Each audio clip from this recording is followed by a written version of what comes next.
जरूरी है। नमस्कार, दिन भर की तमाम बड़ी खबरों में आपका स्वागत है। मैं हूं आपके साथ सोनल।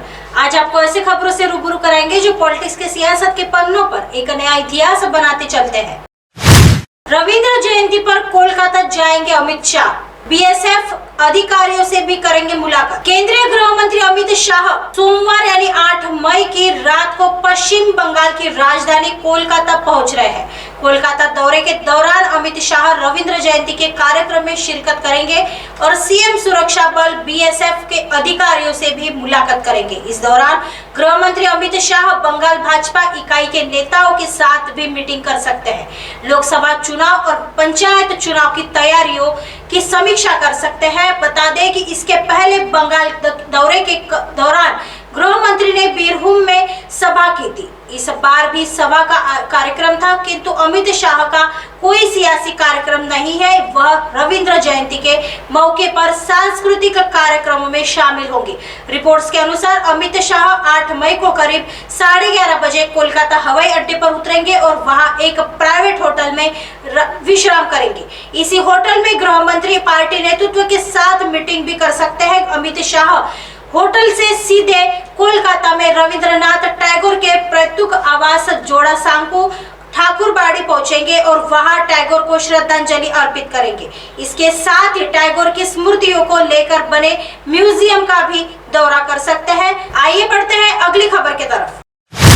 बिना गोला बारूद वाला आतंकवाद, फिल्म द केरला स्टोरी पर नड्डा बोले किसी राज्य या धर्म से संबंध नहीं। फिल्म द केरला स्टोरी को आतंकवाद फैलाने वाला बताते हुए भारतीय जनता पार्टी भाजपा के राष्ट्रीय अध्यक्ष जेपी नड्डा ने कहा कि यह एक नए प्रकार का आतंकवाद है जो बिना गोला बारूद के काम करता है।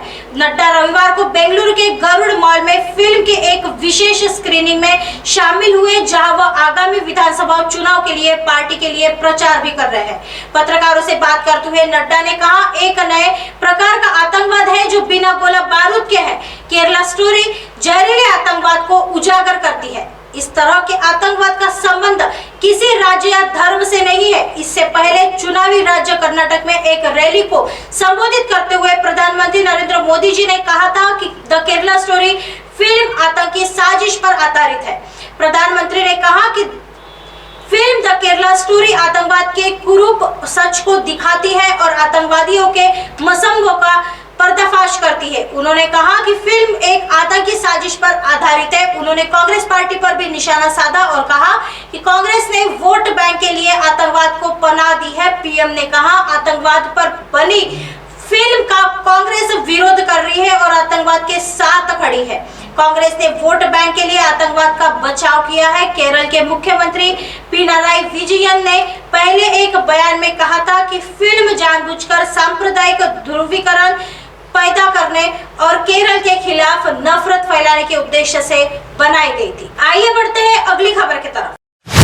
क्या आपका खून नहीं खौलता, एस जयशंकर ने बंद कर दी कांग्रेस सांसद राशि थरूर की बोलती। दुनिया का कोई भी देश हो, कोई भी मंच हो, कोई भी अंतर्राष्ट्रीय नेता हो, यदि भारत के खिलाफ कोई बात होती है तो वो चुप नहीं रहते। चीन की चालबाजी हो या पाकिस्तान की मक्कारी, वो सबको उसी भाषा में करारा जवाब देना जानते हैं। दरअसल हम बात कर रहे हैं भारत के विदेश मंत्री एस जयशंकर की, जो दुनिया के अलग अलग देशों में जाकर भारत का पक्ष पुरजोर तरीके से रखते हैं और दुनिया उनकी बात सुनती भी है। इसी क्रम में उनका एक बयान जमकर वायरल हो रहा है। दरअसल कांग्रेस के वरिष्ठ नेता और लोकसभा सांसद शशि थरूर ने विदेश मंत्री एस जयशंकर को सलाह दी थी कि वो थोड़ा कूल रहे। हर समय वो गुस्से में भड़के रहते हैं, लेकिन थरूर का जयशंकर ने ऐसा जवाब दिया कि उनकी बोलती बंद हो गई। उन्होंने कहा कि ब्रिटेन स्थित भारतीय दूतावास में लगे राष्ट्रीय ध्वज तिरंगा को नुकसान पहुंचाने का प्रयास किया गया, तो क्या आपका खून नहीं खौला? विदेश मंत्री ने 6 मई को मैसूर में ये बयान दिया। उन्होंने कहा कि एक भारतीय होने के नाते यदि दुनिया के किसी भी देश में तिरंगे का अपमान होगा तो क्या आप बर्दाश्त कर सकते? जयशंकर ने आगे कहा कि मैं तो बिल्कुल सहन नहीं कर सकता, मेरी स्किन पतली है और यदि आपके देश का कोई अनादर करता है तो हम सभी को ये बात बुरी लगना स्वाभाविक है। बता दें कि भारत में जब खालिस्तान समर्थक वारिस पंजाब दे के मुखिया अमृतपाल सिंह पर शिकंजा कसा जा रहा था तो विदेशों में बैठे उसके आका बौखला गए।